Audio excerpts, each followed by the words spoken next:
सिद्ध करना है कि सिद्ध कीजिए कि रूट पी एक अपरिमेय संख्या है। हम जस्ट उल्टा मान लेंगे, माना कि रूट पी एक परिमेय संख्या है। समझ गए? हम क्या मान लेंगे कि रूट पी एक परिमेय संख्या है। ये लैंग्वेज साथ में लिख लिया करो जाए। माना रूट पी एक परिमेय संख्या है, लैंग्वेज साथ में लिख लिया करो। माना रूट पी एक, जहाँ समझ रहा है वहाँ तुरंत पूछ लेना। माना रूट पी एक परिमेय संख्या है।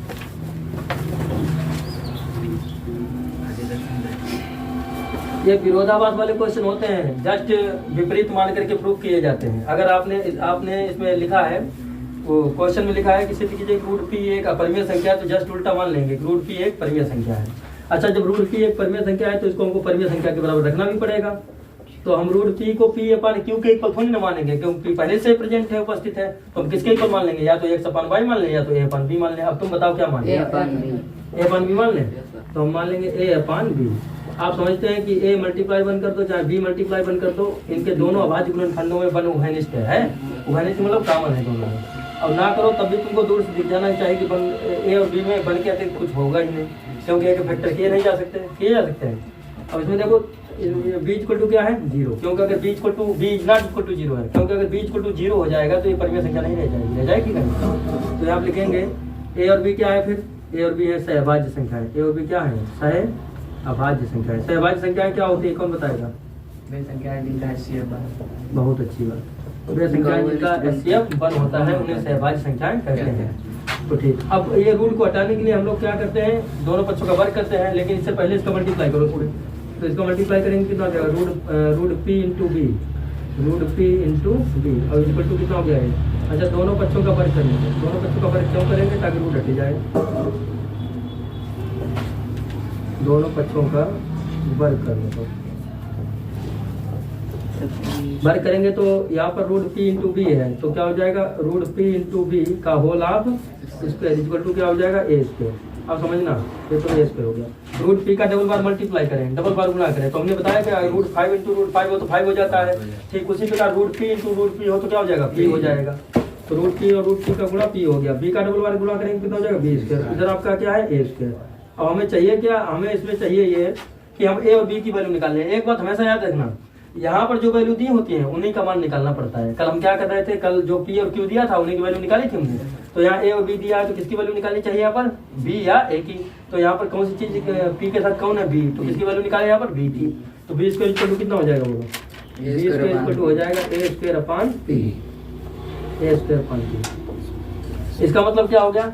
इसका मतलब कल बताया था कि ए स्क्वायर पी से विभाज्य है। अब वो क्यों है ये भी बताया था कि आप ए स्क्वायर मतलब ए क्या है? ए सहभाज्य संख्याएं हैं और पूर्णांक के अंतर्गत आती हैं सहभाज्य संख्याएं। तो सहभाज्य संख्या होने के कारण ए के स्थान पर अगर आप 25 रखेंगे या मतलब ऐसा कोई अभाज्य संख्या रखेंगे जिससे कि अभाज्य संख्या को विभाजित कर दे, क्योंकि पी भी तो अभाज्य संख्या है, तो कुछ भी रख सकते हैं कि नहीं, वो विभाजित हो जाएगी। तो इसलिए लिखेंगे कि ए स्क्वायर पी से विभाज्य है।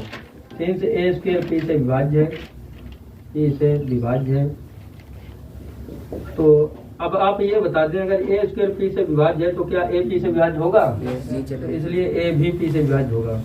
ए भी पी से विभाज्य होगा।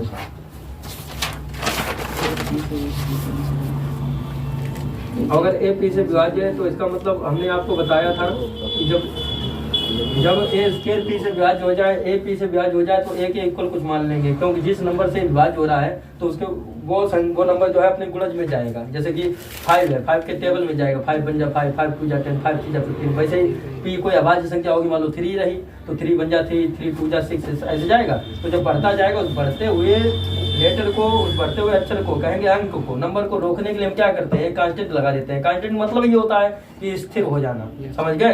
कांस्टेंट मतलब क्या होता है? कांस्टेंट को हिंदी में क्या कहते हैं? स्थिरांक। क्या कहते हैं? जो चीज बढ़ रही थी उसको स्थिर कर दो, तो वो स्थिरांक कौन सा हम लोग लेते हैं? इसमें के। क्या ले लेंगे? तो हम मान लेंगे P इज इक्वल टू ए के। उसमें क्या मानते थे? P इज इक्वल टू 5 के। तो इसमें क्या मानेंगे? P इज इक्वल टू ए के। ये बात क्लियर है?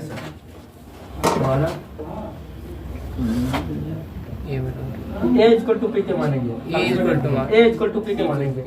ए इक्वल टू पी के तो मानेंगे हम लोग ए इक्वल टू पी के। अच्छा, ए का मान ए इक्वल टू पी के माना एक इसमें रखना पड़ेगा, ये इक्वेशन फर्स्ट में रखना पड़ेगा। ए का मान समीकरण 1 में रखने पर, ए का मान समीकरण 1 में रखने पर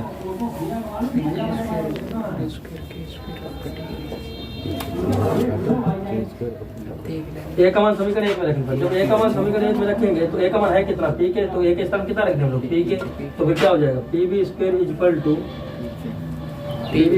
टू पी के का होल ऑफ स्क्वायर, पी के का होल ऑफ स्क्वायर, समझना, जहाँ ना समझ में आप पूछ लेना, ये भी है। तो फिर P B square equal to कितना हो जाएगा, हम पी पी स्क्वायर कर रहे हैं, P B square equal to कितना हो जाएगा, पी स्क्वायर एक पी से एक पी, तो फिर बी स्क्वायर इक्वल टू कितना आ गया, पी स्क्वायर। इसका मतलब क्या हो गया सर, एक पी बचे, बी स्क्वायर इक्वल टू आया, एक पी बच नहीं गया, बी स्क्वायर टू आया, बी स्क्वायर इक्वल टू आया पी के स्क्वायर। इसको हम डाल देंगे इक्वेशन सेकंड, ना डालो तब भी काम चलेगा, डालना चाहो डाल दो, इसको कितना डाल दिया, इक्वेशन सेकंड। अच्छा अब आप ये देखते हैं, क्या देखते हैं कि देखो जब बी स्क्वायर के साथ पी आ रहा है और उधर के स्क्वायर के साथ पी आ रहा है, और एक बात और भी है, क्या देखो A square equal to P B square है और B square equal to P K square है। इसका मतलब इन दोनों में पी देखो समान दिख रहा है, A square equal to P B square, B भी एक पूर्णांक है, और B square equal to P K square, K भी एक पूर्णांक है। तो पी दोनों में क्या दिख रहा है, उभयनिष्ठ, क्या दिख रहा है, और ये इधर ए से है, ये इधर बी से है, तो इसका मतलब ए और बी में दोनों में उभयनिष्ठ गुणनखंड क्या है, अतः चूंकि ए व बी का उभयनिष्ठ गुणनखंड, उभयनिष्ठ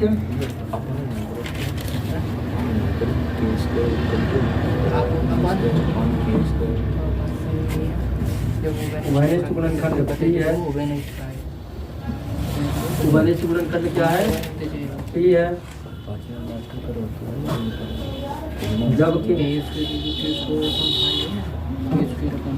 जबकि दिए हुए कथन में ए और बी का उभयनिष्ठ गुणनखंड क्या था, वन था, जो कि दिए हुए क्या, जबकि कल्पित किए हुए, कल्पित मतलब माने हुए, ये कल्पना से लिया था ना, रूट पी इक्वल टू ए पान बी, ये माना था ना हमने, अपने आप से नहीं किया था, माना नहीं तो परिमेय संख्या होती ही होती है, ठीक। जबकि दिए हुए कथन में लिख लोगे तो भी गलत नहीं होगा, जबकि दिए हुए कथन में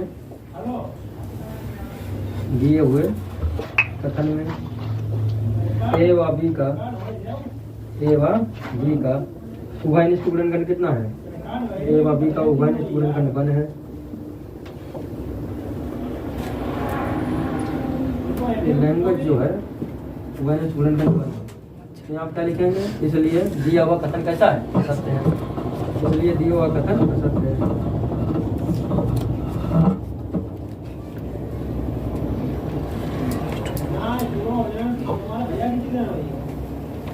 दिया हुआ कथन असत्य है। स्पष्ट है कि रूट 5, इसलिए स्पष्ट है, रूट 5 बता रहे, रूट पी, स्पष्ट है कि रूट पी एक अपरिमेय संख्या है, क्या है, रूट पी एक अपरिमेय संख्या है।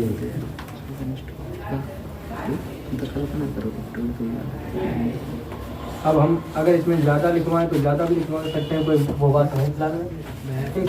अर्जित परिमेय संख्या है, माना 1/√2 एक परिमेय संख्या है,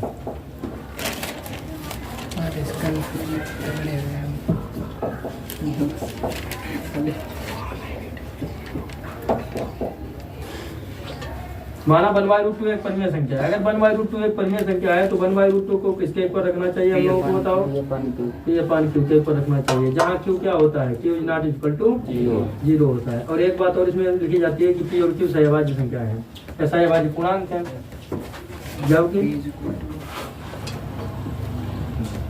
पी व क्यू सहभाज्य पूर्णांक है।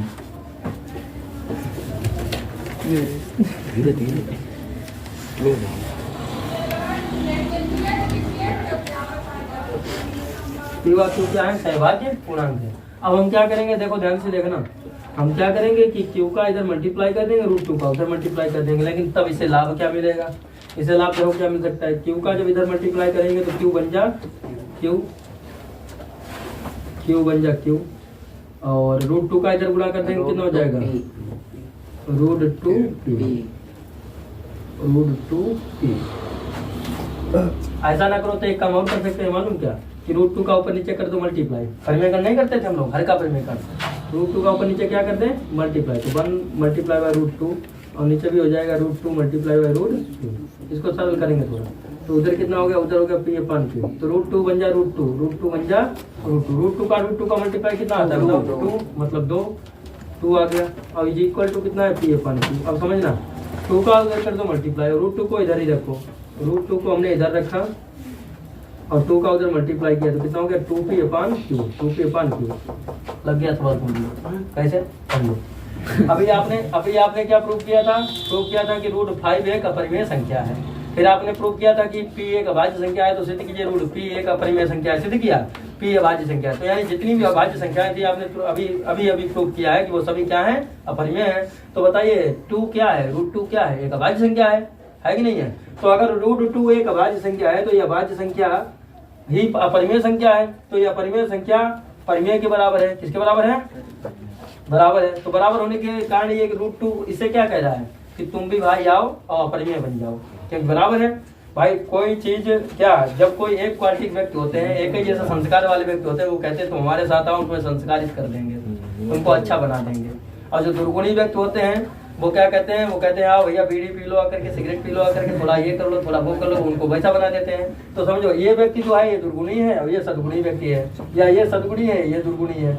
ये कहता है कि तुम हमारे पास आ जाओ, तुम्हें अच्छा बना देंगे, वो अच्छा ये अपने हिसाब से बनाएगा। और ये व्यक्ति कहता है तुम हमारे पास आ जाओ, हम तुम्हें अच्छा बना देंगे। कहना √2 अपरिमेय है, तो ये कहता है तुम हमारे साथ मिल जाओ आकर के, हम तुम्हें अपरिमेय बना देंगे। अब ये 2p अपन क्यों क्या है, परिमेय है, तो ये कहता तो हमारे साथ आ जाओ, तो मिल जाओ आकर हम तुम्हें परिमेय बना देंगे। अब तो दोनों में झगड़ा होने लगा, अर्थात विरोध उत्पन्न होने लगा। तो दोनों बातें परस्पर कैसी हो गई, विरोधी। कैसी हो गई, जिसके कारण क्या उत्पन्न हो रहा है, विरोधाभास।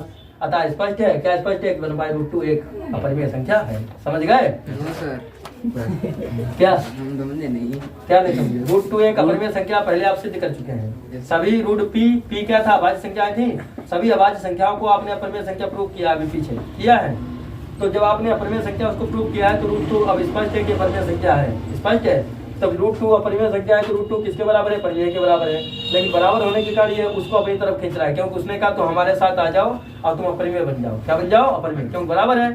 और इधर परिमेय वाला कहता है तुम हमारे साथ आ जाओ, तुम परिमेय बन जाओ।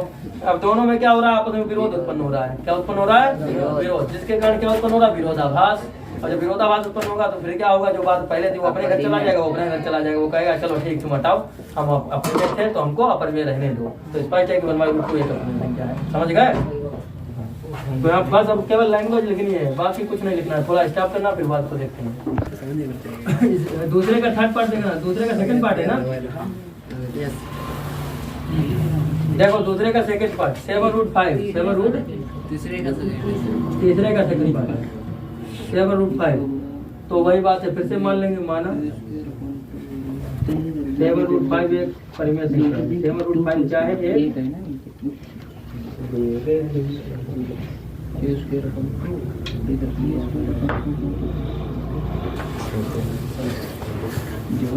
माना 7√5 एक परिमेय संख्या है।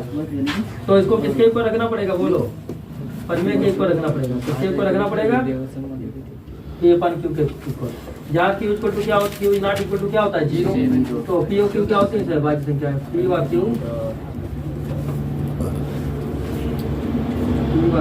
सहभाज्य संख्या, सहभाज्य। p और q क्या है, सहभाज्य संख्या है। अब क्या करेंगे, देखो ये इसमें थोड़ा देखना, ये √5 तुम्हारा गुणा में है, इधर किसमें जाएगा, लेकिन √5 को नहीं ले जाएंगे, क्योंकि √5 सेम एक अभाज्य संख्या है। तो हम उसको ले जाएं जो अभाज्य नहीं है, 7 को ले जाए। किसको ले जाएं, 7। हाँ, तो √5 इधर रखो, 7 गुणा में तो उधर भाग में चला जाएगा। तो जैसे ही ये भाग में गया तैसे बस कहानी बन गई, समाप्त क्वेश्चन। कैसे, विरोधाभास। उससे कोई मतलब नहीं। √5 एक अपरिमेय संख्या है, क्या है, परंतु ये परिमेय के बराबर है। परंतु इसने परिमेय को बराबर कर लिया, तो इसने इसको भी क्या कर लिया, परिमेय। p/7 की एक परिमेय संख्या है, किंतु ये इसको बराबर कर रही है, तो ये इसने क्या कर लिया, इसको परिमेय। तो दोनों बातें परस्पर कैसी हैं, विरोधी, जिसके कारण क्या उत्पन्न हो रहा है, विरोधाभास। अतः स्पष्ट है कि 7√5 एक परिमेय संख्या न होकर एक अपरिमेय संख्या है। समझ गए। क्या जब ये दोनों परिमेय हो गए तो दोनों परिमेय थोड़ी ना होंगे। सबसे पहले क्वेश्चन में आपने प्रूव किया था कि √5 एक अपरिमेय संख्या है, सिद्ध किया था, याद है। तो √5 एक अपरिमेय संख्या है। तो अपरिमेय संख्या बराबर है किसके, परिमेय के। तो इसने परिमेय के बराबर होने से क्या होता है, परिमेय अपरिमेय को बराबर कर रही है, इसका मतलब अपरिमेय इस परिमेय को अपनी तरफ खींच रही है, तो ये इसको क्या बनाने की कोशिश कर रही है, अपरिमेय बराबर कर रही है। तो क्या बराबर कर रही है, अपरिमेय, और उधर परिमेय अपरिमेय को खींच रही है, तो ये इसको क्या बनाने की कोशिश कर रही है, परिमेय। तो दोनों बातें परस्पर कैसी उत्पन्न हो रही है, विरोधी, जिसका कारण विरोधाभास उत्पन्न हो रहा है।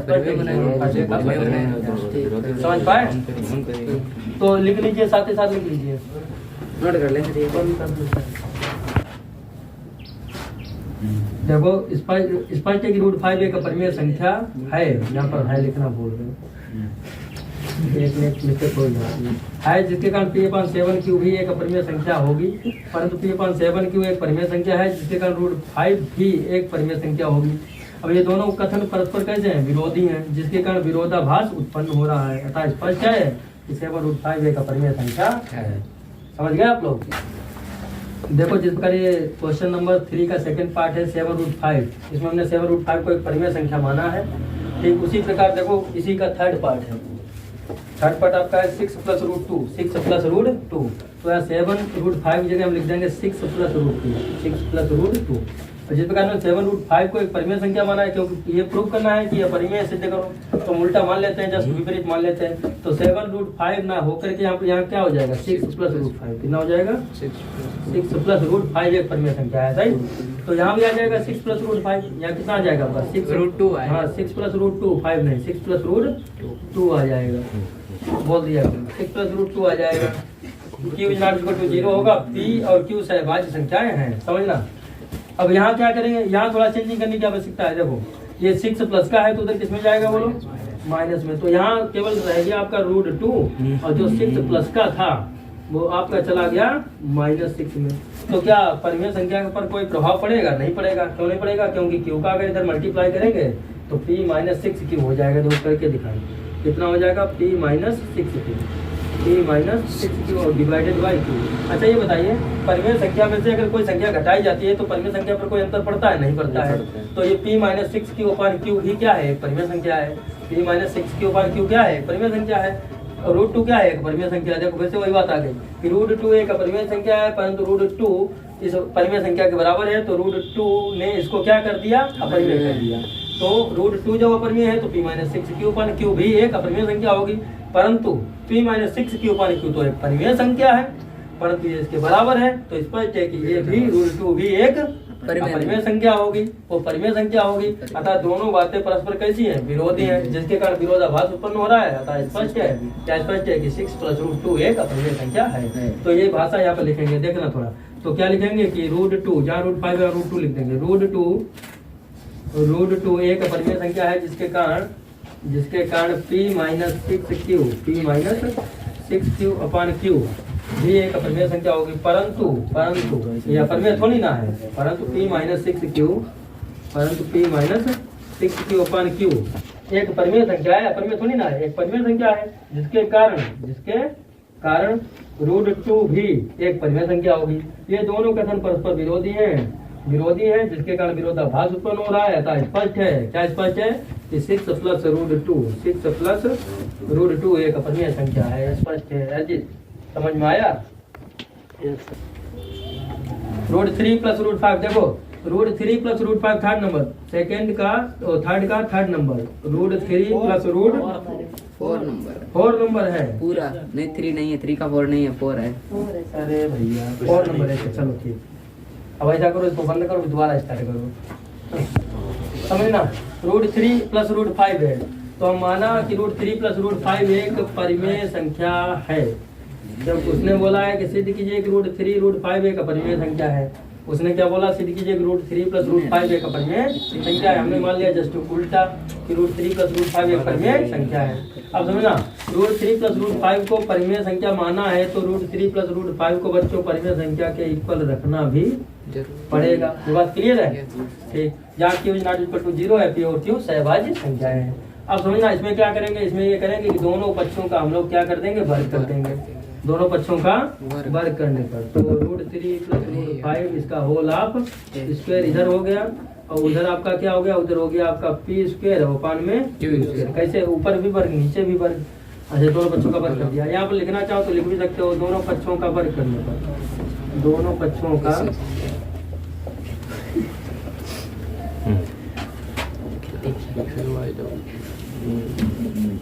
दोनों पक्षों का वर्ग करने पर अब वर्ग करके देखो खोलते हैं। ए प्लस बी का होल आप इसके सब जानते हैं। तो रूट 3 का डबल वार गुना करेंगे कितना हो जाएगा? 3 हो जाएगा। रूट 5 का डबल वार गुना करेंगे 5। अब 2a भी होता है तो 2 को आगे मानना, तो 2 को आगे माना और 15 दूनी 30, लेकिन 2 तो आगे है तो बीच में तो 15 रहेगा, 30 कहाँ से हो जाएगा भाई? प्लस 2 रूट 15, समझ गए? 2 तो आगे है ना, तो 15 समझ गए? और उधर आपका कितना? उधर आपका P square upon Q square. ये बता दीजिए कि 15 भाज्य संख्या है कि अभाज्य है? आवाज है, ठीक है। ये इम्प्लाई करता है, इम्प्लाई करने मतलब ये प्रदर्शित करता है, इट इज इम्प्लाइज डेट 5 3 कितना होता है बोलो? 8 5 3 8। तो यहाँ पर हम लोग लिख देंगे 8 और प्लस का 2 रूट 15 प्लस का 2 root 15 is equal to P square upon Q square. समझना, ये प्लस 8 है, उधर किसमें जाएगा? माइनस में। यहाँ से 8 हटाया और उधर पहुँचाया माइनस। समझ नहीं आ रहा है? नहीं दिख रहा बोल दे दो काम नहीं सुन रहा, बताओ। वीडियो हमको लगाओगे तो नवीन फिर भी नहीं समझ पाएगा। नहीं पूछे तब तक स्टॉप बंद कर दिया हमने। देखो ये सिद्ध करना है कि रूट 3 और रूट 5 एक अपरिमेय संख्या है। हम जस्ट उल्टा मान लेंगे, माना कि रूट 3 प्लस रूट 5 एक परिमेय संख्या है।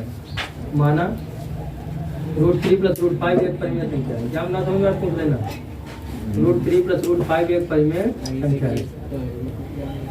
पूछना चाहिए भाई, पूछोगे नहीं तो हम जानेंगे कैसे, तुम्हारा समझ नहीं आ रहा। अब देखो इसको परिमेय माना है तो किसके को रख देना पड़ेगा? परिमेय के को रखना पड़ेगा। किसके को रखना पड़ेगा?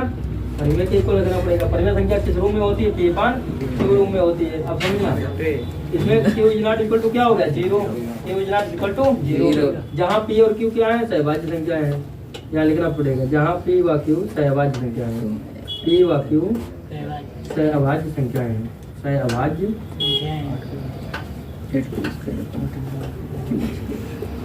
अगर P व Q सहभाज्य संख्याएं हैं तो इसका मतलब क्या हुआ? इसका मतलब ये हुआ कि इनका उभयनिष्ठ गुणनखंड 1 के अतिरिक्त और कुछ नहीं होगा। समझ गए? अब समझो इधर, दोनों पक्षों का वर्ग करेंगे रूट हटाने के लिए। दोनों पक्षों का वर्ग करने पर दोनों पक्षों का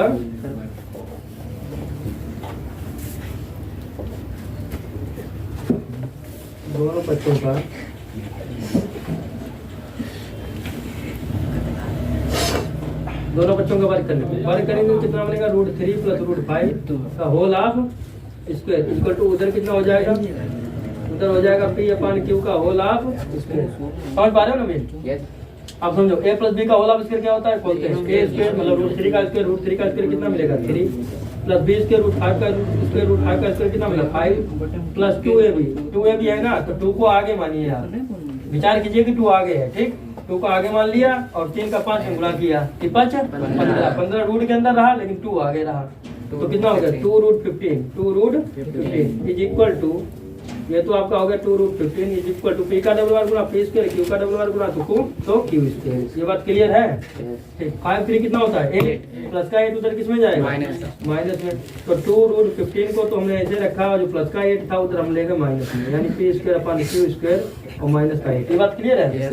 अब देखना 2 रूट 15 जैसा है वैसे रखेंगे, Q स्क्वायर का 8 में मल्टीप्लाई कर दो, 8Q स्क्वायर। हाँ, तो 8Q स्क्वायर हो जाएगा, 8Q स्क्वायर और अपान में कितना है? Q square. अभी बताइए कि 2 मल्टीप्लाई में तो इधर किसमें जाएगा? डिवाइड में। 2 गुणा में तो किसमें जाएगा? भाग में।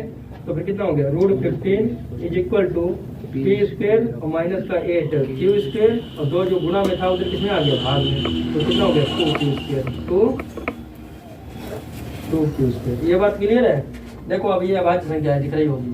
कैसे अभाज्य संख्या? देखो रूट 15 के जब हम फैक्टर करते हैं तो होता है 3 5 जा 15, 3 5 जा 15, 3 5 15। तो 3 भी अभाज्य संख्या है, 5 भी अभाज्य संख्या है, दोनों ही रूट के अंदर है, तो ये पूरी कंप्लीट क्या है? अभाज्य संख्या है। तो अगर ये अभाज्य संख्या है तो अभाज्य संख्या जब भी रूट के अंदर होती है परिमेय होती है, तो ये अपरिमेय संख्या हुई। अब अपरिमेय संख्या ने इसको अपने बराबर कर लिया, अर्थात जब ये अपरिमेय संख्या है तो ये परिमेय भी क्या हो गई? परिमेय संख्या हो गई। परंतु ये अपरिमेय थोड़ी ना हो जाएगी, ये है परिमेय संख्या और परिमेय ने इस अपरिमेय को आपस में बराबर कर लिया पास में, तो फिर ये परिमेय ने जब इसको बराबर किया तो ये क्या हो गई? परिमेय संख्या। दोनों बातें परस्पर विरोधी हैं, जिसके कारण विरोधाभास उत्पन्न हो रहा है। अतः स्पष्ट है, क्या स्पष्ट है कि रूट 3 प्लस रूट 5 एक परिमेय संख्या न होकर एक अपरिमेय संख्या है। ये बात क्लियर है? पहले आप इतना नोट करें फिर लैंग्वेज लिखवाते हैं। देखिए ये root 15 equal to P square minus A P square upon 2 Q square है। रूट 15 एक अपरिमेय संख्या है जिसके कारण ये अपरिमेय हो गई, परंतु ये तो परिमेय संख्या है जिसके कारण ये परिमेय संख्या हो गई। दोनों बातें परस्पर विरोधी हैं, दोनों बातें परस्पर विरोधी हैं, दोनों बातें परस्पर विरोधी हैं। इससे स्पष्ट है कि इसमें विरोधाभास उत्पन्न हो रहा है। अतः स्पष्ट है कि रूट 3 प्लस रूट 5 एक अपरिमेय संख्या है। अर्जित 5 का फर्स्ट पार्ट देखना, 5 का फर्स्ट पार्ट बताया गया कि सिद्ध कीजिए कि निम्नलिखित संख्याएं परिमेय संख्याएं हैं। तो ये जो पहली संख्या है आपकी है वो आपकी है 3/2√5। जिस प्रकार उसने कहा है सिद्ध कीजिए अपरिमेय संख्या है, तो जस्ट हम इसका उल्टा मानेंगे। माना 3/2√5 एक परिमेय संख्या है, माना 3/2√5 एक परिमेय संख्या है, एक परिमेय संख्या है। परिमेय संख्या क्या होती है मालूम ही होगा, जिसको P/Q के रूप में लिखा जा सकता है। तो इसलिए 3/2√5 इज इक्वल टू क्या हो जाएगा P/Q। हम जानते हैं परिमेय संख्या जो होती है P/Q पास में होती है, उसमें Q is not equal to 0 होना चाहिए। Q 0 के बराबर नहीं होना चाहिए, विराट Q 0 के बराबर नहीं होनी चाहिए, तभी तो P/Q के फाल में होती है। अच्छा P और Q क्या है? सहभाज्य पूर्णांक है। जहाँ P व Q क्या है? सहभाज्य पूर्णांक है। P व Q सहअभाज्य पूर्णांक है। P व Q सहभाज्य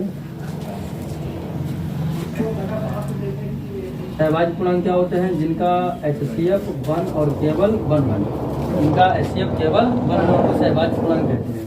अब देखना इसमें क्या करेंगे? √5 का ऊपर नीचे मल्टीप्लाई कर देंगे। √5 का ऊपर नीचे क्या कर देंगे? मल्टीप्लाई, अर्थात परिमेयकरण करने पर, परिमेयकरण करने पर। और किसका परिमेयकरण करने पर? √5 का। किसका परिमेयकरण करने पर? यहाँ लिख लीजिए √5 का परिमेयकरण करने पर। या परिमेयकरण करने का मतलब होता है जो जिसका आप परिमेयकरण कर रहे हैं उसका अंश और हर में गुणा कर देना चाहिए। तो इसका मतलब ये हो गया कि 3/√5 का परिमेयकरण कर रहे हैं तो √5 का हर में भी गुणा करेंगे और ऊपर अंश में भी गुणा कर देंगे। सही है। उधर देखो, उधर तो P/Q लिखा ही हुआ है, उधर P/Q चलने देंगे। अब 3 का √5 में हम लोग मल्टीप्लाई करते हैं तो 3√5 और नीचे √5 का गुणा होता है, कितना हो जाता है? 5 मतलब 5 √5 का गुणा 5, 5 तिया 5 दूनी, तो उधर कितना हो गया? उधर आपका हो गया P/Q। अब समझना, ये आपका 10 जो है ना, ये भाग में है, उधर किस में जाएगा? गुणा में। और जो 3 है वो गुणा में है, तो नीचे किस में आएगा? भाग में। तो 10 को पहुंचाओ P के पास और 3 को पहुंचाओ Q के पास, तो फिर √5 कितना हो जाएगा? √5 हो जाएगा 10P और पान में 3Q। ये बात क्लियर है कि नहीं? Yes sir. ये हो गया। तो √5 क्या है बोलो? √5 एक अपरिमेय संख्या है, जिसके कारण 10P/3Q भी अपरिमेय होगी। क्यों? क्योंकि ये इसके बराबर है, ठीक। परंतु 10P/3Q तो एक परिमेय संख्या है, जिसके कारण √5 भी एक परिमेय संख्या होगी। क्यों? क्योंकि ये इसके बराबर है। परंतु यह इस तथ्य का विरोध उत्पन्न हो रहा है कि √5 एक अपरिमेय संख्या है, परिमेय संख्या है, क्योंकि √5 तो एक अपरिमेय संख्या है। तो ये विरोधाभास हमारी ली गई गलत कल्पना के कारण उत्पन्न हुआ है। अतः 3/2√5 एक अपरिमेय संख्या है। अर्जित सर समझ गए? 2√5 का ऊपर नहीं मल्टी देखना, ये √5 = 10P/3Q है। √5 एक अपरिमेय संख्या है, √5 एक अपरिमेय संख्या है, जिससे 10P/3Q भी एक अपरिमेय संख्या होगी। क्यों होगी? क्योंकि ये इसके बराबर है, ठीक। परंतु 10P/3Q तो एक परिमेय संख्या है, 10P/3Q क्या है? एक परिमेय संख्या है।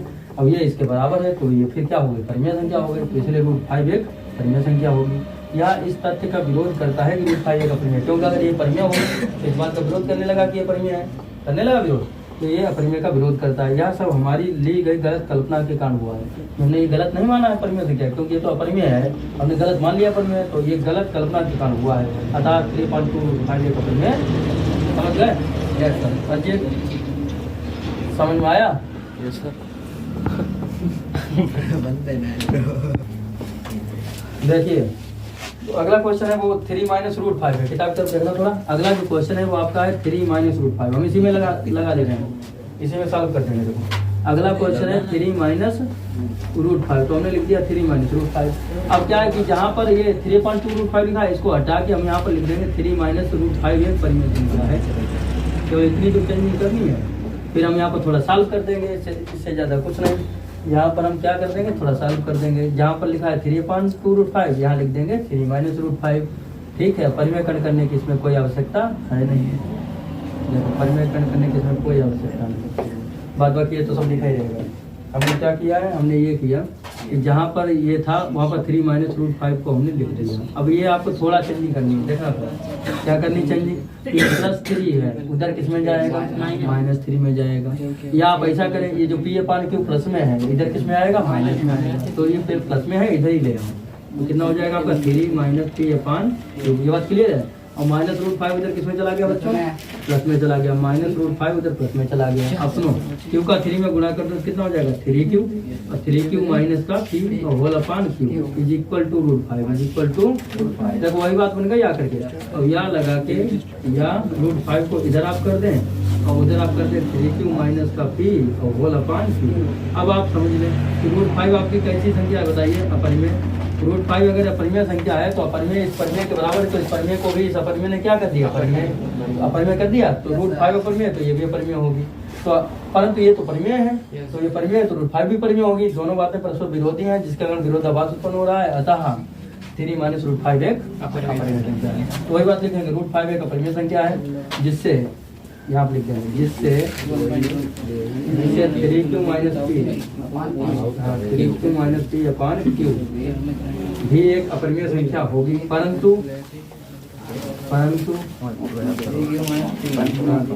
3Q - P whole upon Q तो एक परिमेय संख्या है, जिससे √5 भी एक परिमेय संख्या होगी। या इस तथ्य का विरोध करता है कि √5 एक अपरिमेय संख्या है। यह सब हमारी ली गई गलत कल्पना के कारण हुआ है। अतः 3 - √5, अतः 3 - √5 यानी लिखेंगे, अतः 3 - √5 एक अपरिमेय संख्या है। समझ गए आप लोग।